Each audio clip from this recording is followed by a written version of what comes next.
Hello, it is Topical Tuesday, August 1st, 2023. Steve Sipress here. And the topic here in the Phoenix, Scottsdale area of Arizona is the weather. Here in, now we're in August, but we're in the midst of summer, which every year, newsflash, is hot. Incredibly, unbearably hot. And according to a news channel I was flipping through this morning, the month of July, they said, was the hottest month ever for any city in America, averaging temperature 102.7 degrees for the entire summer. Now, here's the thing. More accurately, but of course they have no interest in describing it accurately, they understand the art of persuasion. To describe it accurately, you would say that it was the hottest average temperature for a month of any American airport in history, because as in most places in America, the official temperature reading is taken at the airport in Phoenix, not in the middle of the city of Phoenix, where the temperature is almost always a few degrees cooler. So it's likely that the temperature did not even average 100 degrees for the month of July in the city of Phoenix, where, by the way, the official temperature reading was taken, I read online somewhere, until 1954, when they moved it to the airport, which immediately resulted, of course, in an increase of average temperature, of all temperatures. And so the climate hoaxers could start their crusade that, like, oh, it's the hottest ever and it's hotter than it's been. Well, of course, if you're going to take the temperature reading in the hottest spot, not to mention, another thing this report said was there was no measurable precipitation for the entire month of July, which again is of course untrue. In this case, the weather person admitted how false that was. He said, well, actually, we just had a storm last week which dumped about an inch of rain everywhere in the entire metropolitan Phoenix area, just about, except at the airport. For some reason, the storm passed over it, and it happened to have no rain. And he explained that and said, I know you're all saying, what do you mean? We had half an inch to an inch of rain or more all over the place a week ago, and you're telling me there was no rain in July. And he said, yeah, but it's measured at the southeast tip of the Phoenix airport, where technically they recorded no rain, and that's what the National Weather Service uses. So he didn't explain the false or the inflated temperature reading for, quote, Phoenix, but he did explain the misleading, false, whatever you want to call it, reading of the precipitation for July. So what's the point? So I got a text message from one of my oldest friends from back to childhood, almost 60 years, over the weekend, saying, like, boy, and he lives all the way across the country in the East Coast, and he said, man, it's so hot out there in Phoenix. How are you handling it? And I got into, I said, blah, blah, blah. Yeah, it's hot. But, of course, the real temperature, where anybody is not as hot, not quite as hot, as the official National Weather Service reading, which is taken at the airport, which the climate hoaxers love, because it sets up an inflated temperature and they can scare everybody and make lots of money. And I forgot who I was talking to. He's not in the world of persuasion, sales, marketing, convincing people, influence, manipulation, whatever you want to call it. And a friend of mine says, and he put a quote on social media the other day, that the difference between persuasion and manipulation is intent. Not so sure of that, but, what I teach, and I've been teaching for decades and using for decades, the art of ethical persuasion, ethical influence. I consider manipulation is unethical influence and persuasion, but you do see it everywhere. And so I forgot again who I was talking to someone who was not at all interested or in the world of persuasion, manipulation, sales, marketing, influence, any of that, which is where most people are, of course, and therefore very susceptible to the hoaxsters, to any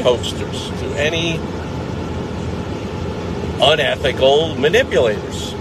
And when it comes to the climate change, oh my goodness, that is a $1.5 trillion industry. There is a ton of money in convincing people that there is some existential threat that, oh, we've got to drop everything we're doing. And I see all kinds of crazy quotes, which is part of what I'm going to share here, is you want to get really good. Even if you don't own a business.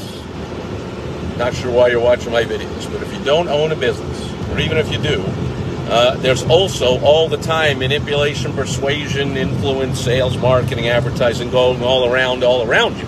Going on all around you, even if you're trying to convince kids to clean their room or come in on time for dinner or do their homework or whatever it is. You're always looking to persuade, manipulate, if you're unethical, influence, convince people to do things, right? But in business, it's imperative because cash is the lifeblood of a business, and if you want to get cash coming in, you've got to convince people to give you money. So he was like, what? One thing he said, which I covered in a video, I think a week or two ago, he said, oh my goodness, no, you're way too smart. You're way too intelligent, I think he said, to believe that climate change isn't real and it isn't a big danger and all that. And I said, I don't have time for this. I didn't really want to respond, but I realize now I wasn't talking to someone who understands how manipulators speak and what's going on. And so, but in the video I posted a week or two ago, or the article, or wherever you're getting this, I did mention that actually the more, quote, intelligent people are, the more susceptible they are to lies and manipulation and hoaxes from authoritative sources, like the government, like big pharma, like the media, like colleges, because most of them went to college. More of them went to college than the, quote, unintelligent or unschooled or what people call uneducated. But you hear me talk a lot more education goes on in the real world than ever goes on in a classroom or on a college campus. And so, yeah, the more intelligent, the more susceptible to authority, because they believe that, man, you should become a part of the system and go to a college and listen to professors and read textbooks and then get a job at a big corporation and get into the whole system. And they don't want people telling them that system is corrupt and full of falsehoods and manipulation and lies and cheating and corruption, and they just don't want to hear that stuff. So they're much more susceptible to they don't want to say that, like, man, those years I spent in school and that those $100,000 or whatever was all a lie. It was worthless. They don't. It's not easy. It's called confirmation bias. It's not easy for a human being to admit such a big mistake. I admit it readily. I went to college, then I went to law school. What a humongous mistake, spending all that time, money, going to college and law school for pieces of paper. Like, I admit it all the time, but most people do not. Anyway, so he said, find me one study, one reputable study that shows that it's not true. And I said, man, there's true information all over the place. It's easy to find. And I left it at that. And then I realized, I started to look things up to send them a link, and I realized, you know what, it's not easy to find. Because as I said, the real powers that be, the media, big tech, big government, big pharma, they all have tremendous vested interest in the climate hoax scam. That climate change is more of a threat than nuclear war and all this BS, which, by the way, as I'm going to share briefly, is one of the signs that it's BS, exaggeration. Come on. But I did find a link right there on the government website, an article, one out of thousands or millions, or how many pages they have on there, climate.gov, government official climate website, that admits right there in the first paragraph that the Earth has 30,000 more years to go to finish the current cooling period, or as they call it, the ice age that the Earth is currently in. Now, they didn't say it straight out like that. They understand the art of persuasion, manipulation in their case. But they said there are cycles in the history of Earth of about 100,000 years of warming periods, cooling periods. And the current, the last cooling period, I think they have to be honest and say the current cooling period peaked about 20,000 years ago. So if you don't do the math, you think like, well, it peaked, see, it's on the way down, which means it's warming. No, it means it peaked. It means you would think the middle is the peak. So if it's a 100,000 year cycle, it peaks at 50,000. And if that was 20,000 years ago, we got 30,000 years to go in the current cooling cycle of Earth. So if in the last 10 years, 100 years, 500 years, 50 years, 1,000 years, whatever, there's some temperature readings that are hotter than they used to be, or there's a storm somewhere, or, you know, actually some of these hoaxsters claim there was going to be ice-free Arctic Circle, and there's more ice in the Arctic Circle than there's been. But none of that matters. Those are all minor fluctuations in the grand scheme of things. You can find right there on the usclimate.gov government website, they admit, although then the whole rest of that article went on to talk about how we have to stop using fossil fuel, all this nonsense. They went right back to their BS, but they did admit, and I'm sure it's other places as well, that the Earth is in a cooling period for another 30,000 years. Don't tell that to Al Gore and John Kerry and all the hoaxers. But anyway, and not as if they don't know. Of course they know.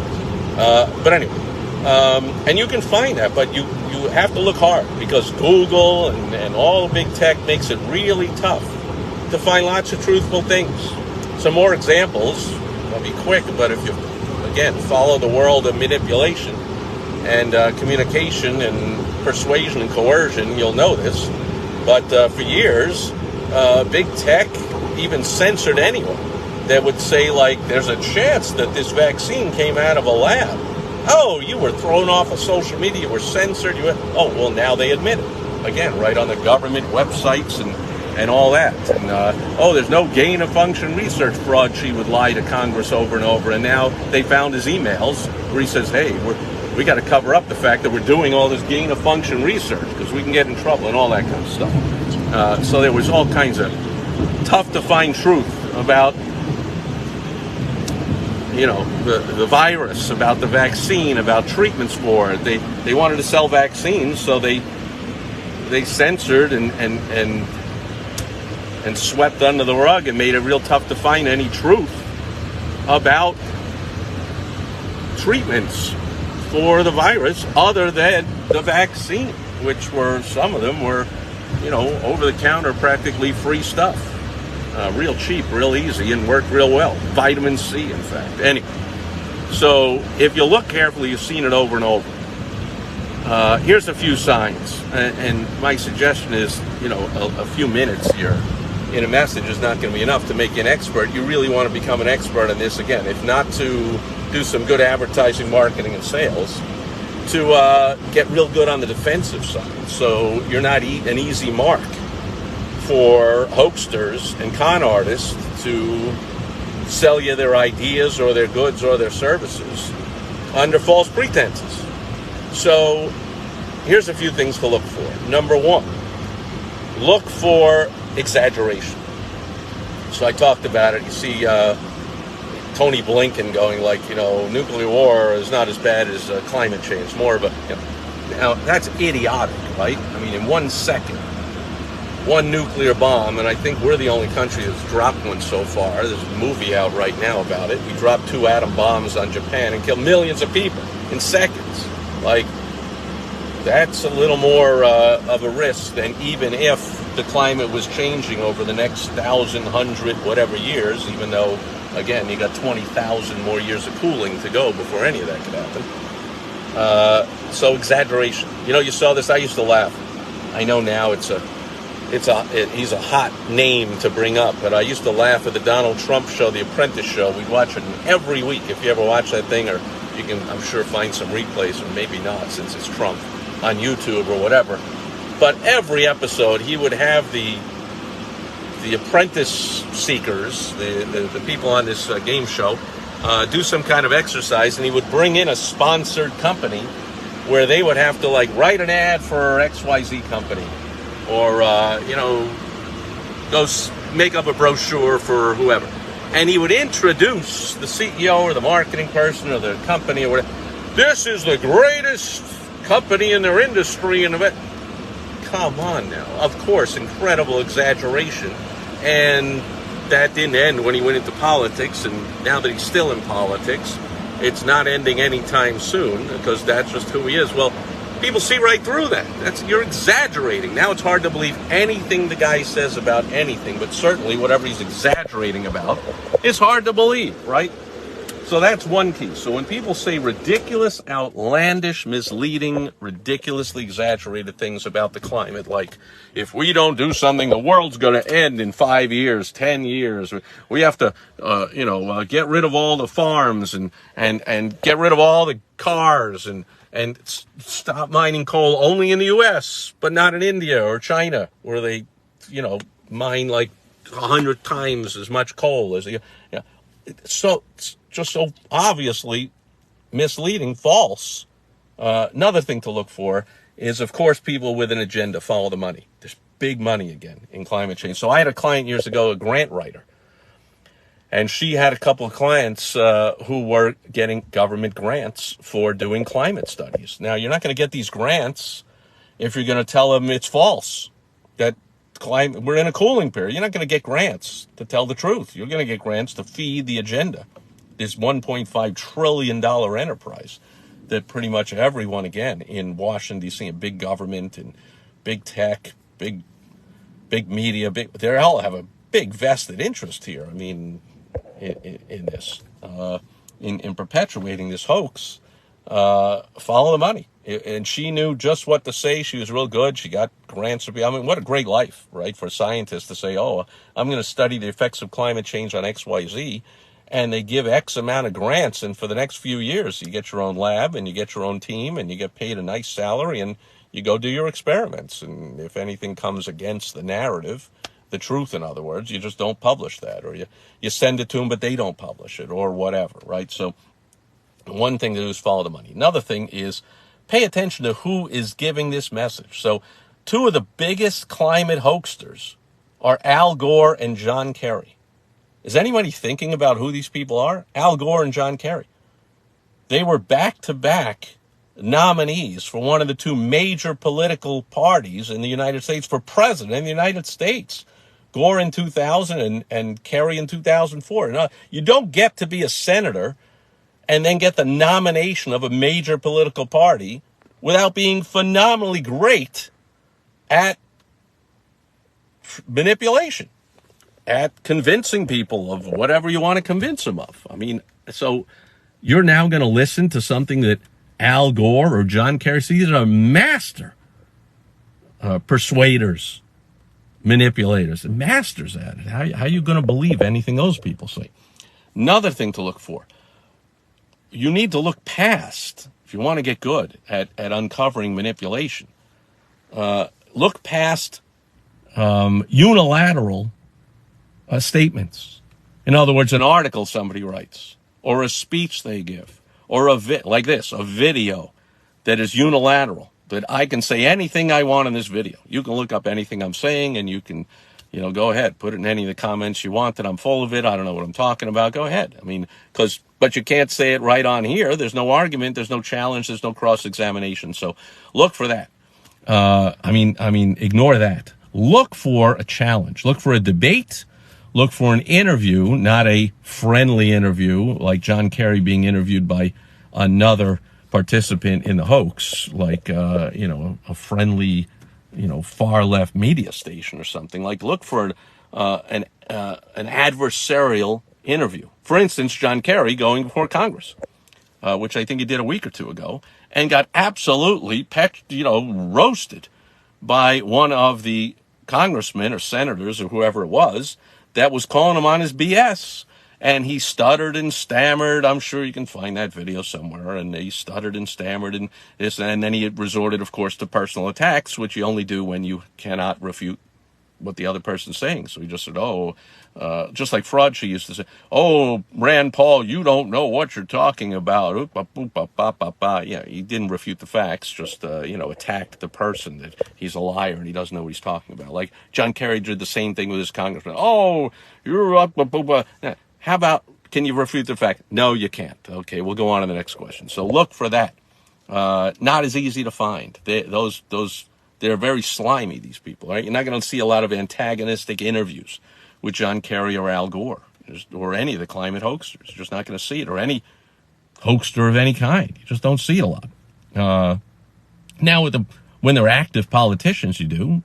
Trump has a press conference. Now they shield Biden, of course, from the press and the press conferences, or when he holds a, quote, press conference, they give him the questions and then the answers in advance, and he's only going to call on the few people that are friendly to him. So, again, not antagonistic. He can't handle it, of course. Anyway, so those are just a few things to look for, right? Look for, follow the money, look for the agenda, look for who's a professional manipulator, exaggerator, and just be very wary of anything they say. And look past all the articles or the podcasts that they just themselves can pontificate, or social media posts, and look for interviews, debates, adversarial conversations about it where they will crack, as John Kerry cracked in front of Congress, could not possibly defend or have anyone believe is nonsense that the climate is changing so rapidly in the next 100 years. Talk about exaggeration. What the seawater levels are right. Again, look for hypocrisy is another one. So all these people say the sea level's rising. Obama, yeah, but didn't he pay $15 million for an oceanside mansion? Yes, he did. Would he do that if he actually believed the ocean levels are? Of course. Would a bank give him a mortgage? Would a bank give anyone a mortgage on oceanfront property if they thought in 5 years the sea level is going to rise and you're going to be underwater and it's going to damage it? Of course not. So pay attention to the signs and, number one, get good at ethical persuasion. Really study it. And watch out so you're not a victim of other unethical persuaders like the climate hoaxers who are telling you that the temperature in Phoenix last month averaged 102.7 when it did not. That was the temperature in the airport, in the corner of the airport, where it's much hotter than the city of Phoenix, where they used to take the reading of temperature. So, not to mention, there was clearly precipitation in the month of July in Phoenix, but they'll tell you it was zero because they took the reading at the airport. So watch out for these things. And if you want help with it, let me know. You can get on my calendar by going to www.thewowstrategy.com. I have a free training video to help you with your advertising marketing. You can get on my calendar to talk about this, about anything at all that has to do with getting money and sales and clients, customers, patients, members coming into your business, or people call me all the time and just want to find out how to hire better people or how to keep them, anything at all with growing, maintaining a successful business. Or if you just want to chat, we can talk about something else on that brief call. And that'll do it for today, Topical Tuesday. We're in August. Let's see if August is going to be the hottest month on record at the Phoenix airport, but not the city of Phoenix. And I will catch you tomorrow on World Wide Web Wednesday. Thanks for being here today. Over and out. Bye-bye.